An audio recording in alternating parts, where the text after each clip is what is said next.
Hi there, just before I start reading you the speech that I have prepared for you, I just want to let you know that I've written the speech myself and I feel very strongly about the points I'm about to make, but I have got a bit of help here. Because this is an amateur video, I might have a few technical problems, so please bear with me.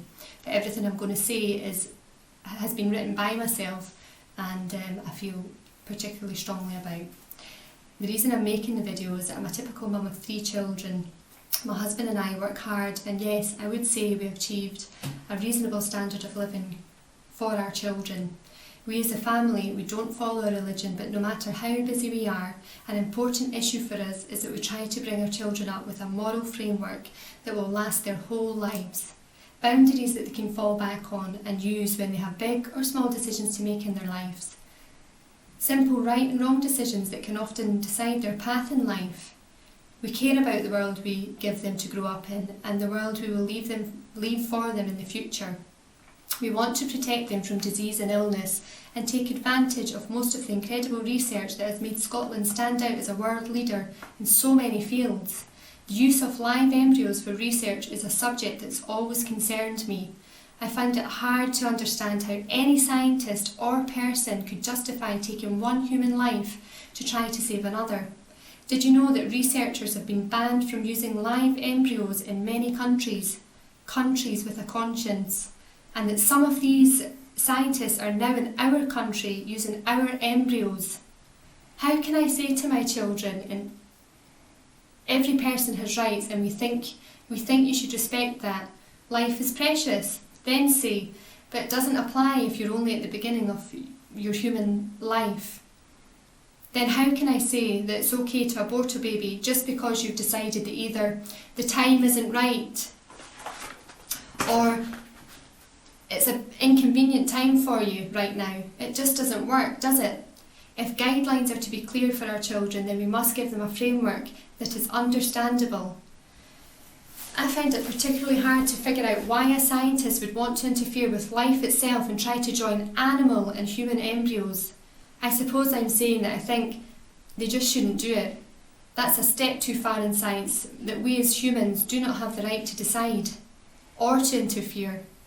In a world where morals are fast disappearing, that this should not be forced upon Scotland by Westminster. I feel it's also unnecessary when science is doing so well with adult stem cells and have produced so many cures from this without using one live embryo.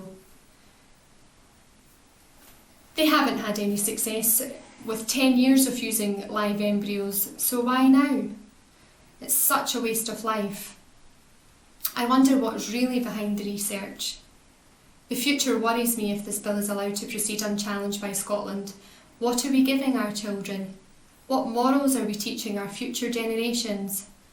When we sit back and do nothing as these people try to change the world, our children will inherit.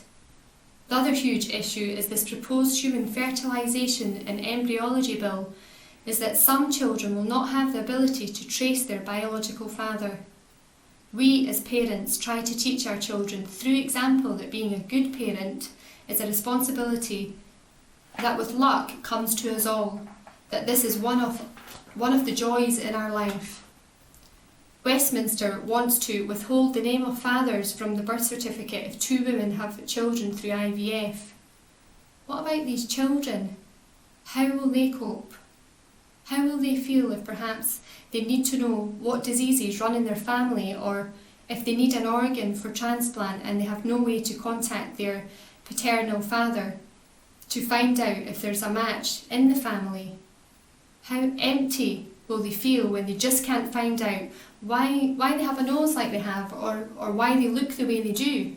There is a great deal of comfort and security in the fact that my children can say, "Look, Dad, my feet are just like yours," or "Look, Mum, my eyes are the same colour as yours." I think this is particularly wrong when we know the psychological consequences.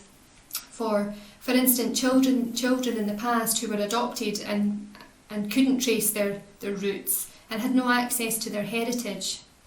Why inflict this on children of the future? If you're a caring person and you feel strongly about the issues I've discussed, go to the Scottish Parliament website, go to the committees and then the petitions. committee and then the e-petitions and sign these 2 petitions or follow the link below.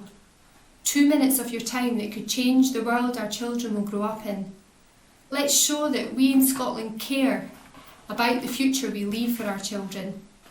You can, if you want to, ignore this subject, but what will your children say of the future? And what will you tell them? I did nothing. I just let other people decide. It was too much bother. I couldn't be bothered with the hassle. Let's stand up and be counted and show the children of Scotland we do care. Thanks very much for taking the time to listen. Please show your support and sign the petitions.